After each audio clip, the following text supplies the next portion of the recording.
Okay. There is no Gates emotion. why the Jedi Order didn't really take the no relationship rule too seriously 1 year ago. There is peace. With just the first line of the Jedi Code, the Order's policy on relationships and attachments was made clear to every Jedi. In order to remain objective and neutral, Jedi were expected to maintain no attachments to others. All Jedi had lesser bonds, of course, often to fellow Jedi, but none of these bonds were ever allowed to become so all-consuming that the Jedi would sacrifice the greater good for the sake of those they cared for. Romantic relationships were even more taboo. That's a better explanation of it than the past couple of videos. Romantic love is undoubtedly one of the most powerful emotions anyone can feel, and that's why the Jedi forbade it.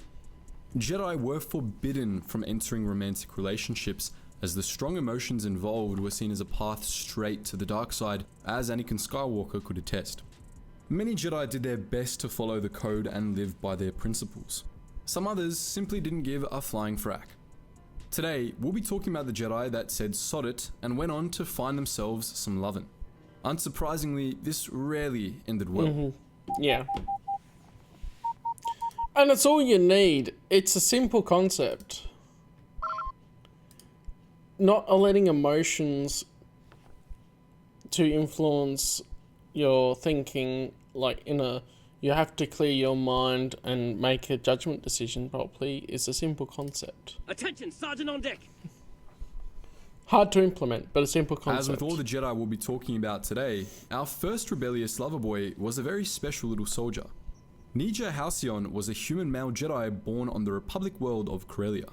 As was usual at the time, he was discovered as an infant and taken to Coruscant to be raised as a Jedi. He rose through the ranks of the Jedi, first promoted to Jedi Knight, then attaining the rank of Jedi Master. In his service to the Order, he served as a Jedi Guardian and as a recruiter of the Acquisition Division. He also fought in the Clone Wars and was killed by Nikos Tyrus, a dark acolyte, near the end of it. But that's just the basic info about his life. There were a lot more juicy deets about Nija.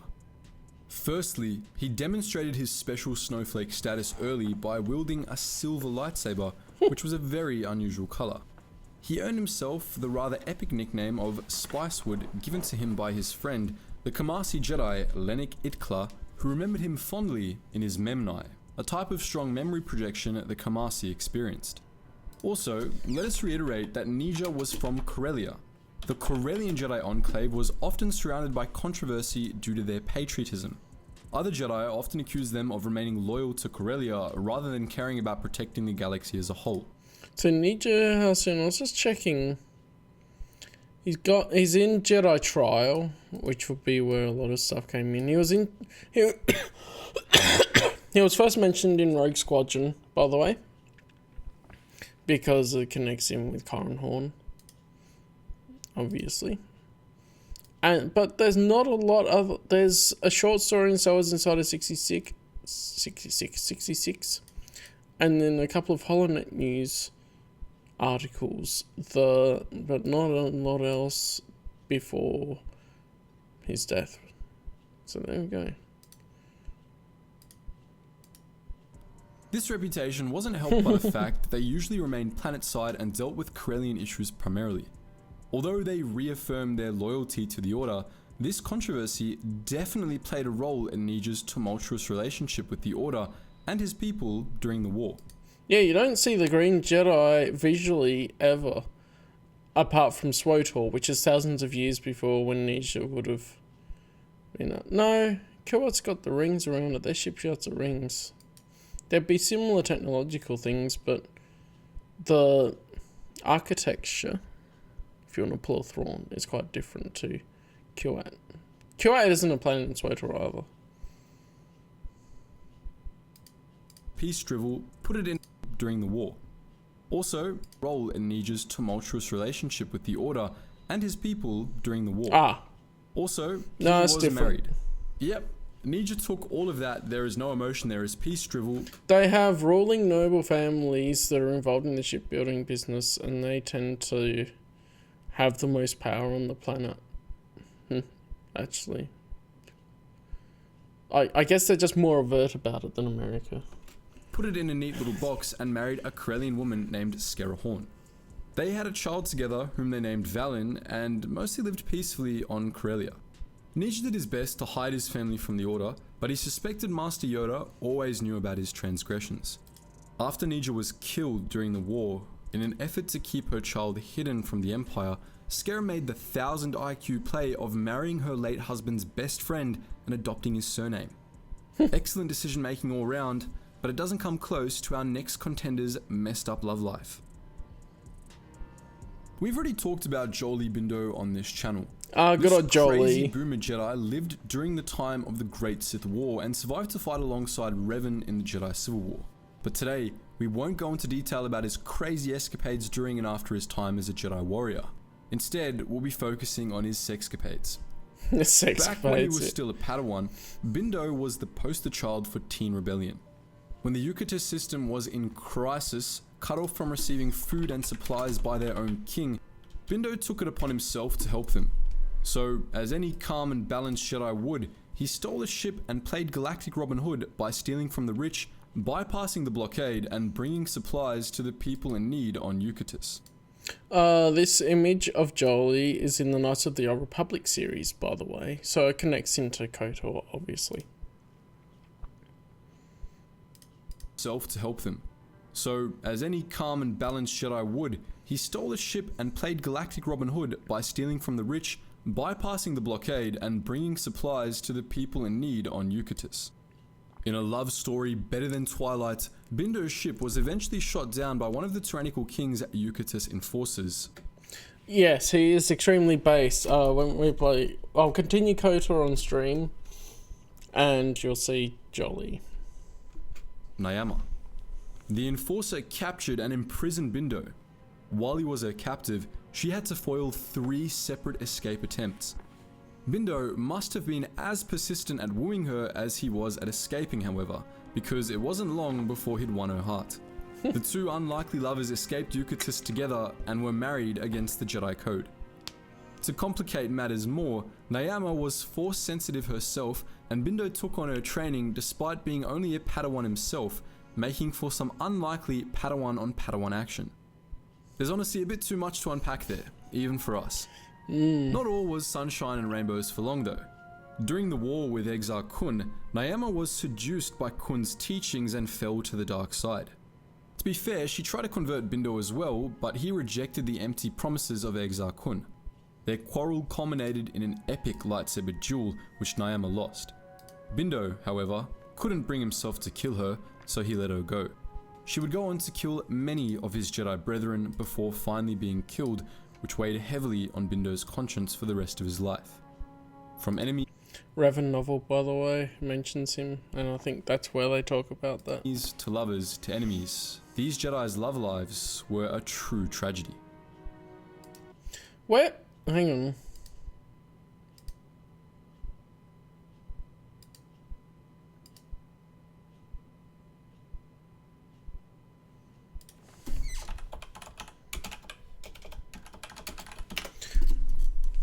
What's the time frame for this?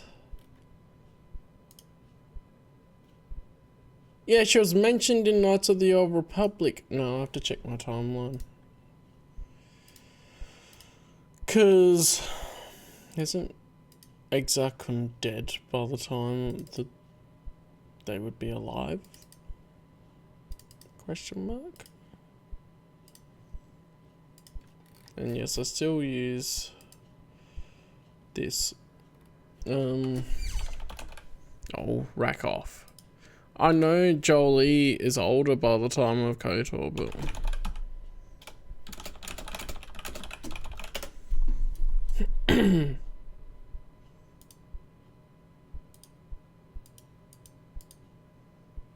so that's your Knights of the Old Republic run. Is 20 years after Tales of the Jedi Redemption. Yeah, that can track. That makes sense. I guess the stuff that's mentions a lot more than direct adaptation stuff. Yeah. I'm checking Knights of the Old Republic number 0 Crossroads, and then Knights of the Old Republic 1 to 6 Commencement is 3964. We could go Freedom Net Uprising. Dark Lords of the Sith were, yeah, 30 years, a little bit less. Yeah, 20 to 30 years before. That makes a lot of sense, and that'd work with Jolly's age. Sunshine and rainbows for long though. During the war with Exar Kun, Nyama was seduced.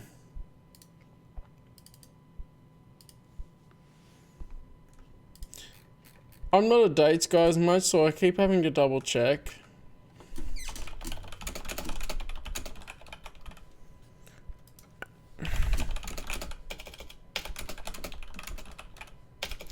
But that also might be when Tales of the Jedi starts versus the Exar Kun section of Tales of the Jedi. 3964, Tales of the Jedi number 1 is 4000 BBY. Flat. So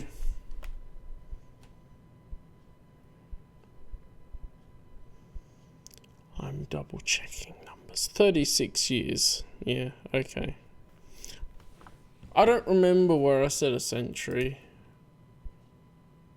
But I could have been wrong because I'm not as much of a dates guy. How much I try to do my timeline, and that is like I always have to triple check things, or at least double check. By Kun's teachings and fell to the dark side. To be fair, she tried to convert Bindo as well, but he rejected the empty promises of Exar Kun. Their quarrel culminated in an epic lightsaber duel, which Nyama lost. Bindo, however, couldn't bring himself to kill her, so he let her go. She would go on to kill... Unless you're talking about... See, I'm looking at the comics. Unless we're talking about the video game, which is 3956. Which is still further along. Anyway. Many of his Jedi brethren before finally being killed, which weighed heavily on Bindo's conscience for the rest of his life. From enemies to lovers to enemies, these Jedi's love lives were a true tragedy. Revan and Bastila Shan are well known for getting a little too close during their adventures. Their alliance spawned a long line of similarly adventurous Jedi who weren't afraid of getting comfortable with those pesky attachments. Satele Shan was a human female apprenticed to Jedi Master Garni Zoh. Recruited very young into the Order, she quickly proved her strength. She was even sent to the Sith homeworld Korriban to study with the Jedi Battlemaster Cal Sen Darach. During her studies, however, I pronounce it Darak reading it, but that can just be a reading thing. the planet was attacked and taken by the re-emerging Sith Empire. Satele escaped Korriban to warn the Order alongside a Republic trooper named Jace Malcolm, with whom she would soon become very well acquainted. During the Great Galactic War, Satele had risen to the rank of Jedi Knight and led Republic troops to many victories across the galaxy.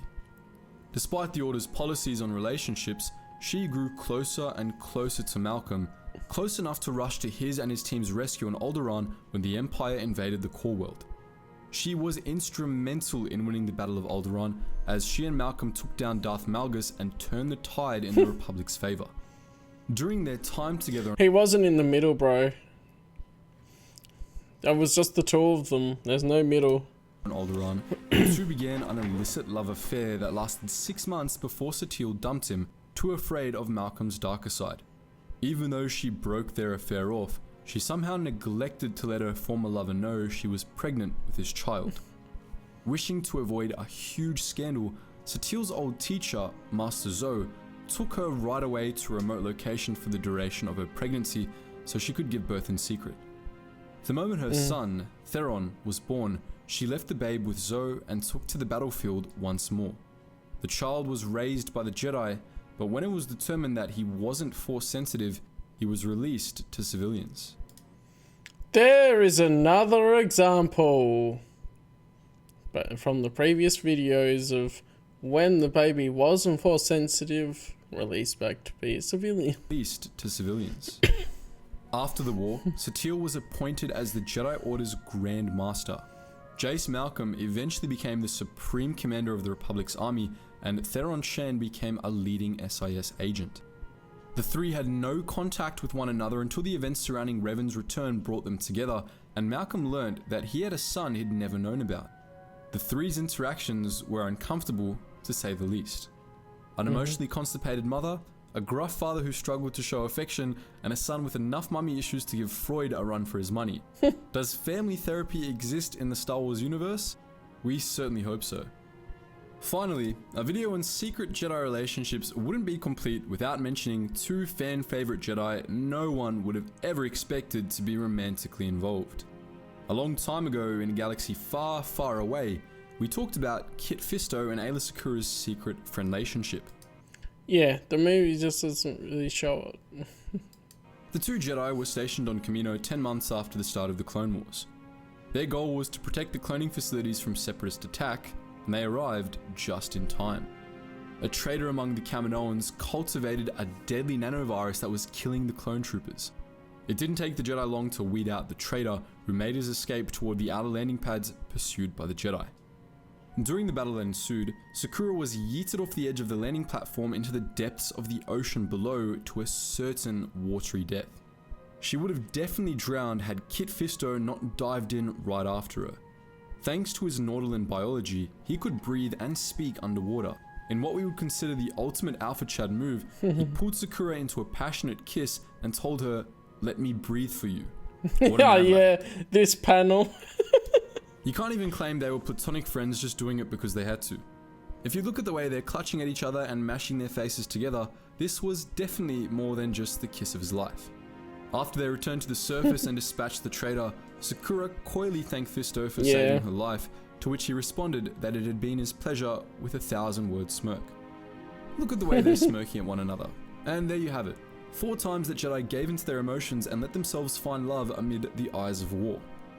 Do you know any other scandalous love affairs the Jedi did their best to keep secret? Feel free to share your ships in the comments section below. I mean, they're not ships if they're official.